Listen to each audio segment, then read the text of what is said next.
ವಿದ್ಯಾರ್ಥಿಗಳೇ ನಮಸ್ಕಾರ. Kannada IAS academy quiz ಕಾರ್ಯಕ್ರಮಕ್ಕೆ ಸ್ವಾಗತ. ಇವತ್ತು 3 ಪ್ರಿಲಿಮ್ಸ್ ಪ್ರಶ್ನೆಯನ್ನು ಒಂದು ಮೇನ್ಸ್ ಪ್ರಶ್ನೆಯನ್ನು ನಾವು ನೋಡೋಣ. ಮೊದಲನೇದಾಗಿ ಅದರಲ್ಲಿ ತುಂಬ ಸರಳವಾದಂಥ ಪ್ರಶ್ನೆ ಒಂದೇದು ಏನಿದೆ ಅಂತ ಅಂದರೆ ಲ್ಯಾಫರ್ ಕರ್ವ್ ಬಗ್ಗೆ ಇದೆ. ಲ್ಯಾಫರ್ ಕರ್ವ್ ಬಗ್ಗೆ ಅಂತ ಅಂದರೆ ನಾವು ಮೊನ್ನೆ ಹೇಳಿದ್ದೆ ನಿಮಗೆ ಕ್ಲಾಸ್ನಲ್ಲಿ ಅಲ್ವಾ, ಏನು ಹೇಳಿದೆ ನಿನ್ನೇನೆ ಅಲ್ವಾ. ಇಲ್ಲಿ ಟ್ಯಾಕ್ಸ್ ರೇಟ್ ಇರುತ್ತೆ ಅಲ್ವಾ, ಇಲ್ಲಿ ಏನಾಗುತ್ತೆ ರೆವಿನ್ಯೂ ಅಂದರೆ ಆದಾಯ ಸರ್ಕಾರಕ್ಕೆ, ಗೌರ್ಮೆಂಟ್ ರೆವಿನ್ಯೂ. ಟ್ಯಾಕ್ಸ್ ರೇಟ್ ಹೇಗೆ ಜಾಸ್ತಿ ಆಗ್ತಾ ಹೋಗುತ್ತೋ ರೆವಿನ್ಯೂನು ಹಾಗೆ ಜಾಸ್ತಿ ಆಗುತ್ತೆ ಒಂದು ಲೆವೆಲ್ವರೆಗೂ. ಅದರ ನಂತರ ಟ್ಯಾಕ್ಸ್ ತುಂಬಾ ಜಾಸ್ತಿ ಮಾಡಿದ್ರೆ ಸರ್ಕಾರದವರು ಅಂದರೆ ಜನ ಟ್ಯಾಕ್ಸ್ ಕಟ್ಟಲ್ಲ, ಆ ರೀತಿ ಆಗುತ್ತೆ ಅಂತ ಹೇಳಿದ್ನಲ್ಲ. ಸೊ ನೋಡೋಣ ಏನಿದೆ ಪ್ರಶ್ನೆ ಅಂತ ಹೇಳಿ. Graphical representation of Laffer curve is a option ಏನು, the relationship between tax rate and absolute revenue which these ratings generate from the government. ಹೌದು, ಸರಿಯಾಗಿದೆ ಇದು. ಉಳಿದಿರೋ ಮೂರನೇ ಚೆಕ್ ಮಾಡೋಣ. The inverse relationship between rate of unemployment ಬಗ್ಗೆ ಅಲ್ಲಿ ಎಲ್ಲೂ ಹೇಳಿಲ್ಲ. ಇನ್ಇಕ್ವಾಲಿಟಿ ಇನ್ ಇನ್ಕಮ್ ಡಿಸ್ಟ್ರಿಬ್ಯೂಷನ್ನು ಅದ್ರ ಬಗ್ಗೆ ಎಲ್ಲೂ ಹೇಳಿಲ್ಲ. ರಿಲೇಷನ್ಶಿಪ್ ಬಿಟ್ವೀನ್ ಎನ್ವಿರಾನ್ಮೆಂಟಲ್ ಈಕ್ವಾಲಿಟಿ ಅದ್ರ ಬಗ್ಗೆ ಎಲ್ಲೂ ಕೂಡ ಹೇಳಿಲ್ಲ. ಸೊ ನಮ್ಮ ಉತ್ತರ ಎ ಆಗುತ್ತೆ.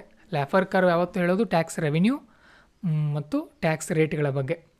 ಮತ್ತು consider the following statement regarding anti dumping duty ಅಂತ ಹೇಳ್ತಾ ಇದ್ದಾರೆ. ಮೊದಲನೇದಾಗಿ, countries carry out anti dumping duty probe to determine whether their domestic industries have been hurt because of surge in cheap imports.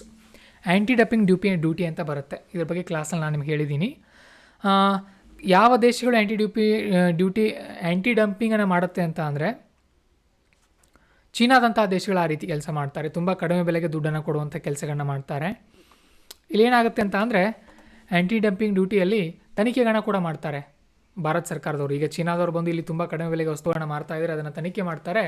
So ಅದರಿಂದ ನಮ್ಮ ದೇಶದ ಸಂಸ್ಥೆಗಳಿಗೆ ಏನಾದರೂ ತೊಂದರೆ ಆಗ್ತಾ ಇದೆ ಅಂತ ಚೆಕ್ ಮಾಡ್ತಾರೆ. ಸೊ ಇದು ಸರಿಯಾಗಿದೆ ಸ್ಟೇಟ್ಮೆಂಟು. ಎರಡನೇದು, countries impose anti dumping duties outside the regime of World Trade Organization ಅಂತ ಹೇಳ್ತಾ ಇದ್ದಾರೆ. WTOನ ಆಚೆ ಅದರ ಬಗ್ಗೆ ಮಾಹಿತಿ ರೂಲ್ಸ್ಗಳನ್ನ ಅಳವಡಿಸ್ತಾರೆ ಅಂತ ಹೇಳ್ತಾರೆ. ಹಾಗೇನಿಲ್ಲ, WTOನ ಒಳಗಡೆನೇ ಅದನ್ನು ಅಳವಡಿಸ್ತಾರೆ. ಸೊ ಇದು ರಾಂಗ್ ಆಗುತ್ತೆ.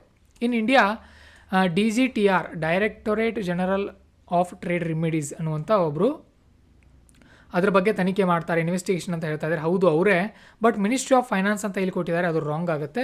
Ministry of commerce and industry ಆಗುತ್ತೆ. Ministry of commerce and industry. So ಇದರಲ್ಲಿ ಯಾವುದು ಕರೆಕ್ಟ್ ಸ್ಟೇಟ್ಮೆಂಟ್ ಯಾವುದು? ಕೇವಲ ಒಂದಾಗುತ್ತೆ. ಮೂರನೇ ಪ್ರಶ್ನೆ, what is the most likely advantage of implementing goods and service tax? GSTಯನ್ನು ಅಳವಡಿಸೋದ್ರಿಂದ ಏನು ಲಾಭ ಆಗುತ್ತೆ ಅಂತ ಕೇಳ್ತಾ ಇದ್ದಾರೆ.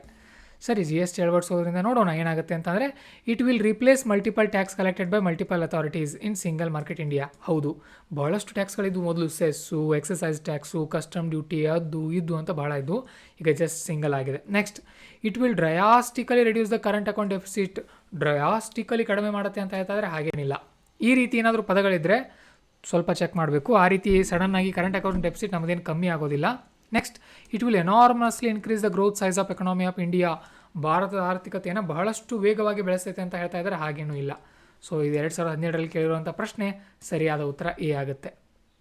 ಓಕೆ, ಇನ್ನು ಕೊನೆಯದಾಗಿ ನಾವು ನೋಡೋದಾದರೆ ನಮಗೆ ಇಲ್ಲಿ ಬರುವಂತಹ ಪ್ರಶ್ನೆ, discuss the rationale of introducing goods and service. GSTಯನ್ನು ಯಾಕೆ ತಂದರು ಅಂತ ಕೇಳ್ತಾ ಇದ್ದಾರೆ. ಯಾಕೆ ತಂದರು ಅಂತ ಕೇಳಿದಾಗ GST ಅಂದರೆ ಏನಂತ ಬರೀಬೇಕು ಫಸ್ಟ್ ಇಂಟ್ರಡಕ್ಷನಲ್ಲಿ. ಓಕೆ, ಆಮೇಲೆ 1ನೇ ಪಾಯಿಂಟ್ ಹೆಡ್ಡಿಂಗ್ ಹಾಕಿ GST ಅದರಿಂದ ಆಗುವಂಥ ಲಾಭಗಳೇನಿದೆ ಅಂತ ಬರೀಬೇಕು. 5-6 ಪಾಯಿಂಟನ್ನು ಬರೀಬೇಕು. ನಾವು ನೋಟ್ಸಲ್ಲಿ ಕೊಟ್ಟಿದ್ದೀವಿ ನಿಮಗೆ. Bring out critically reasons for delay in the role outs of it's regime. ಅಂದರೆ ಅದನ್ನು ಅಳವಡಿಸುವುದಕ್ಕೆ ಯಾಕೆ ತಡ ಆಯಿತು ಅನ್ನೋದಕ್ಕೆ ಪ್ರಶ್ನೆಯನ್ನು ಕೇಳ್ತಾ ಇದ್ದಾರೆ. ಸರಿ, ವಿಮರ್ಶಾತ್ಮಕವಾಗಿ ಬರೀರಿ ಅಂತ ಹೇಳ್ತಾರೆ. ನಾವು GS3 ಮೇನ್ಸ್ ಕ್ಲಾಸ್ಗಳನ್ನ ಮಾಡ್ತೀವಲ್ಲ, ಅದ್ರ ಬಗ್ಗೆ ಡೀಟೇಲ್ ಆಗಿ ನಿಮಗೆ ಹೇಳ್ಕೊಡ್ತೀವಿ. ಈಗ ಅರ್ಧಂಬರ್ಧ ಹೇಳಿದ್ರೆ ಟೈಮ್ ವೇಸ್ಟ್ ಆಗುತ್ತೆ ಸುಮ್ಮನೆ. ಅದೊಂದು 10 ನಿಮಿಷ 15 ನಿಮಿಷ ಕ್ಲಾಸಸ್ ಬೇಕಾಗುತ್ತೆ. ಅದಕ್ಕೆ ಕ್ಲಾಸ್ ಮಾಡುವಾಗಲೇ ಅದನ್ನು ಹೇಳೋಣ. ಸದ್ಯಕ್ಕೆ ಈ ರೀತಿ ಪ್ರಶ್ನೆಗಳನ್ನ ಕೂಡ ಕೇಳ್ತಾರೆ ಅನ್ನೋದನ್ನು ನೀವು ತಿಳ್ಕೊಳ್ಳಿ. ಕ್ವಿಜ್ನಲ್ಲಿ ಇಷ್ಟು ಸಾಕು. ಸರಿ, ಮತ್ತೆ ನಾಳೆ ಸಿಗೋಣ. ನಮಸ್ಕಾರ.